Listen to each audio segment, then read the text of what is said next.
नमस्कार Devanjali cooking channel को आपण मानक स्वागत करुच्ची सांग मैंने सेमिति तो टमाटो सस्ता है तो आज मुझे सहित टमाटर गोटे पूरा चटपटा रेसिपी शेयर करी। आज मुझे सहित टमाटो पाचेड़ी रेसिपी शेयर करी जहाँ कि बनइबा बहुत सहज आ बहुत ही चटपटा लगी थाए। या साइड डिश भाव में भात सहित खाईपारे कि रुटी सहित खाईपारे बहुत ही बढ़िया लगे देखिए। तेज चलते आरंभ करवा स्वादिष्ट रेसिपी को। प्रथम आम पैन रे देदेबा तेल गोटे चामच मु तेल नहीं आउ सोरिष तेल नहीं। सोरिष तेल कले बहुत भल लगी था। आपण पाखे जदि सोरिष तेल ना ताहले नॉर्मल तेल करें किसी असुविधा नहीं।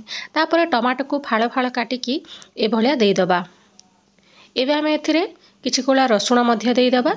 आपण जदि बिना प्याज रसुण दिन में खावाई बनाऊे ताले रसुण को स्किप करदे। तापर देदेबा कंचा लंका आउ घोड़े नवा। लंका आप निज टेस्ट अनुसार कम बेसी करें किसी असुविधा नहीं। देखंतु एबे आम गोटे पट सीझी जाइछि। एबे आमे ओल्टेकी यार आर पट को मध्य सिझेई नबा भले भाव रे। देखंतु धीरे धीरे ओल्टे देबे। तापरे एबे दे देबा स्वाद अनुसार लूण।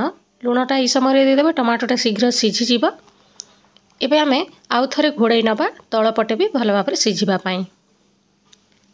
याकू बनइबा बहुत सहज सांग माने बहुत कम समय रे हेई जाई थाए। देखंतु 2 मिनिट पर लिड खोली के देखि नबा बढ़िया भाव रे सिझी गलानी हमर टमाटोटा। एबे आमे गोटे मैसर द्वारा याकू दली नवा। आपण पातिया साहाय्य मध्य दली पारिबे जदि ए भलिया मैसर आपनक पाखरे नाही किछि असुविधा नाही। जेहेतु टमाटोटा सिझी जाई थाए टिके पातिया बजै देले सेटा मैस ही जाए।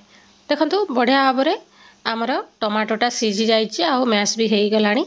एबे आमे या ऊपर दे देबा तेंतुली पानी। मो अल्प टिके तेंतुली को बतुरै के रखिथिली ताकू चिपुड़ी की एथिरे देई देइछि। मो तेंतुली टिके कला बेसी दिन हो गलानी टिके कला पड़ जाइए तार कलरटा एभलिया आसूची। अल्प टिके देले पूरा चटपटा फ्लेवर आसी थाए।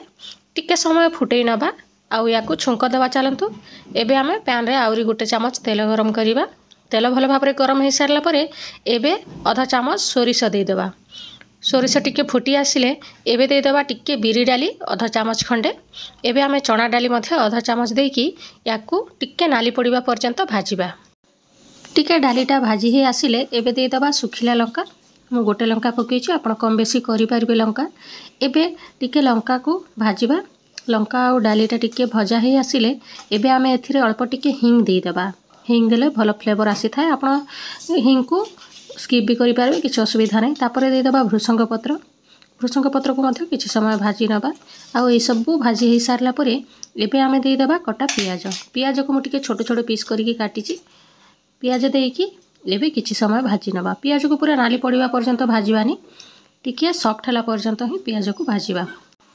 पियाजटा टिके भाजी सारला परे एबे आमे टमाटो को दे देबा। एबे टमाटो को देकी मध्य किछि समय गोळेई नबा। आपण नॉर्मल मध्य एभली खाई पारिबे किंतु छुंक देले आउरी टेस्टटा भल आसी थाए। तो मु टिके छुंक दे देइछि। एबे लास्ट को दे देबा धनिया पत्र। टमाटो पाचड़ी रे बहुत बढ़िया बास्ना आसीबो। देखिले ना सांग माने केते सहज रे हमर टमाटो पाचड़ी रेडी हो गला। आशा करूची ए रेसिपीटा आपण माने पसंद करिवे। देखा हबो नेक्स्ट वीडियो रे गोटे नवा रेसिपी सहित। Thank you for watching.